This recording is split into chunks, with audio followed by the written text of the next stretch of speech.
هل تريد أن تصبح الشخص الذي يصنع فرصه بنفسه؟ الشخص الذي لا ينتظر أحدا، بل يخترق الطريق نحو النجاح. اليوم سأتحدث عن سيجما والعمل والنجاح المهني، وكيف يمكنك أن تصبح نسخة أقوى من نفسك. أول شيء يجب أن تعرفه: سيجما ليست مجرد كلمة، إنها أسلوب حياة. سيجما هو الشخص الذي يتحكم في حياته، يصنع قراراته بنفسه، ولا يتبع القطيع. إنه الشخص الذي يعمل بذكاء، يتعلم باستمرار، ويسعى دائما للتطور. إذا كنت تريد أن تحقق النجاح المهني، عليك أن تتبنى عقلية سيجما. أن تعمل بتركيز، بلا تردد، بلا شكاوى. لنرى ما الذي يميز سيجما في العمل. 1. الانضباط الذاتي. سيجما يستيقظ مبكرا، يضع أهدافه، ويعمل عليها كل يوم. 2. التعلم المستمر، لا يكتفي بما يعرفه، بل يطور مهاراته باستمرار. 3. التركيز على النتائج، لا يضيع الوقت في التذمر أو الانتظار، بل يركز على الإنجاز.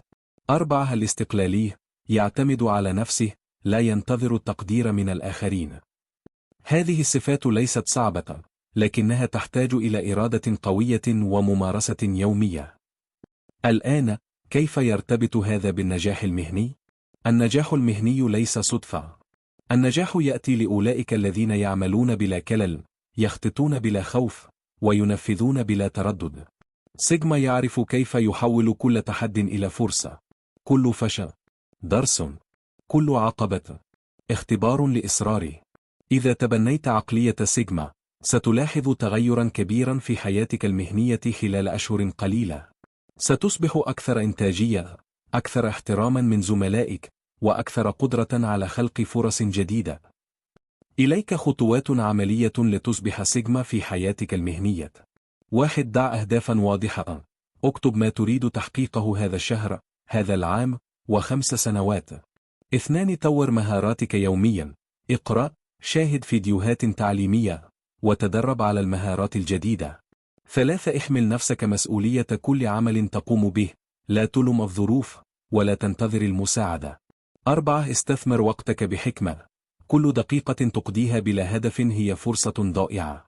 5. ابتعد عن القطيع، لا تتبع الآخرين، اصنع طريقك الخاصة. تطبيق هذه الخطوات يوميا سيحولك من شخص عادي إلى شخص استثنائي. تذكر، الحياة قصيرة، والنجاح لا يأتي لمن ينتظر. إذا كنت تريد أن تصبح قويا، ناجحا، ومستقلا، عليك أن تتحرك الآن. كل يوم تتأخر فيه هو يوم ضائع من مستقبلك. سيجما لا ينتظر الفرص، بل يخلقها. سيجما لا يستسلم، بل يتعلم ويحقق أهدافه. سيجما هو أنت، إذا قررت أن تكونه. إذا أعجبك هذا الفيديو، اضغط على زر الإعجاب، واشترك في القناة لتصلك كل الفيديوهات التحفيزية الجديدة.